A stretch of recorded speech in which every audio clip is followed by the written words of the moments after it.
ආයි යාළුවනේ සුබ දවසක්. මම අද මේ වීඩියෝ ගෙනාවේ මං කිරිගොවියෙක් වුණේ කොහොමද කියන්න. මම කිරිගොවියෙක් වුණේ මගේ තාත්තා හින්දා. දැන් අවුරුදු ගානකට දැන් අවුරුදු 9කට විතර උඩ කලින් මගේ තාත්තා රුපියල් 45000ට වැස්සියෙක් ඇඳුණු පැටියත් එහෙන වයසයි ඉතින්. ඒක ඔල්ලෙලා ගෙනත් දුන්නා පස්සේ තාත්තා කිරි බොන්න කියලා ගෙනාවේ. ඉතින් මම ඔකෙන් කිරි ගත්තා. කිරි ගත්තට පස්සේ තාත්තට බොන්නත් බෑ හැමදාම සෙමනේ. ඉතින් ඊට පස්සේ ගල්ලා මම මේ කිරි විකුණන්න ගත්තා. විකුණන්න කියන්නේ කිරි ලීටරයක්වත් නැහැ. කිරි මේ වගේ මේ තියෙන මේ වගේ බෝතලයක් වන්න ලීටරයක් නැහැ. මේකේ ලීටර 6ක්. ඒක ඉතින් මම හංග නැරයි යනවා ඉතින්. අරන් ගිහලා කිරි මණ්ඩේ දෙන පංගුවක් කියනකො බීපන් කියලා. මම ඉතින් ආසාවෙන් දෙනවා ඉතින්. ඒ කිරි ටික. ඉතින් දීලා දවස් පාර රුපියල් 400ක් 450ක දවස් රුපියල් ලීටරයක් රුපියල් 55කට විතර වගේනේ.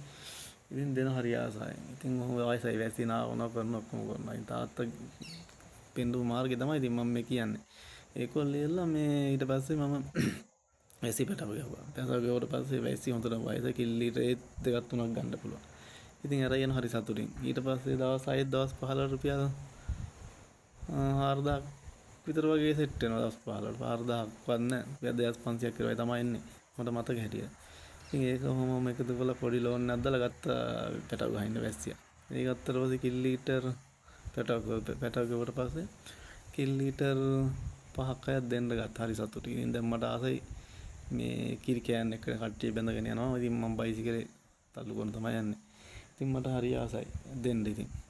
ඉතින් ඊට පස්සේ ඉවරලා මම කරුව වැඩේ ඉතින් මම ඉතින් කොහොම හරි කට්ටක් කෑවා. මගේ තාත්තට පින් සිද්ධ වෙන්න. ඒ 45 අරගෙන වැසි. පස්සේ වැසි නැති වුණා. වයස හින්දා ඊට පස්සේ පැටිය ලොකු වුණා. අවුරුදු 2.5 ගාන ලොකු වෙලා පැටව ගන්න ගත්තා.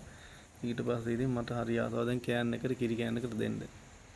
ඉතින් හරිම ආසයි ඉතින් දෙන්න ඉතින්. දැන් මට ඒක හරි ආසෙන් කරනවා. ඊට පස්සේ දැන් මේ වගේ බෝතලයකින් දුන්නේ. මේ වගේ බෝතලෙන් මම කිරි දුන්නේ. ඊට පස්සේ ගල්ලා මම මොහොම මේ තියෙන දැන් මේ වගේ කෑන් එකක්. මේ තියෙන ලොකු කෑන් එකක්. හරි ආසයි මේ කෑන්. මේ වගේ තව තියෙනමයි. මේ කෑන් මේ දැන් ඉතින් හොඳ දැන් ඉතින් අවුරුදු 3-4ක් ගියාට පස්සේ ඔන්න මේ වගේ තත්ත්වයකට ආවා. දැන් කෑන් එක දෙන්න පුළුවන් හරි ආඩම්බරයි.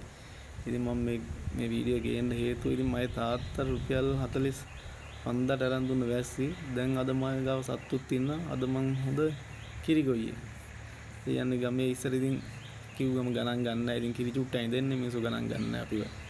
ඒත් ඉතින් යාළුවනේ ඉතින් මිනිස්සු හරි අමාරුයි මිනිස්සුත් එක්ක අපිට හරක් බඳින්න බෑ. වතු වලට අරන් ගිහපුවම මිනිස්සු බයිනවා, වල් තෙල් ගහනවා, සමහර වතු හානවා.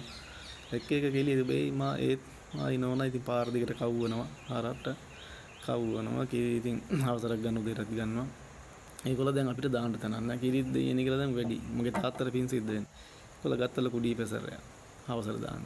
කිල්ලීටර 350ක් දානවා. එච්චර මං ගන්න. ඉතින් ඒ වගේ ඩීපසරයක් ගත්තා ඉතින්.